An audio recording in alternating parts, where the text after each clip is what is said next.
অবশেষে ধানমন্ডি ৩২ নম্বরের আসল রহস্য উদ্ঘাটন করার জন্য কিন্তু আজ সরজমিনে ফায়ার সার্ভিস এসেছে।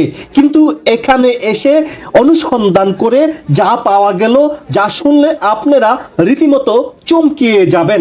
ভিডিওটি শেয়ার করে লক্ষ মানুষকে দেখাবেন। অবশেষে এবার ধানমন্ডি ৩২-এর যে আসল রহস্য উদ্ঘাটন করার জন্য কিন্তু আজকে পানি সরানো হচ্ছে। আপনারা ইতিমধ্যে দেখতে পাচ্ছেন যে অনেক দূর দূরান্ত থেকে কিন্তু আজও ৩২ নম্বরে মানুষ কিন্তু ভিড় জমাচ্ছে। আসলে কি আয়নাঘর রয়েছে না অন্য কিছু রয়েছে? আজকে ফায়ার সার্ভিস এসে এখান থেকে সমস্ত পানি কিন্তু সরানো হচ্ছে। চলুন আমরা একটু যেতে চাই।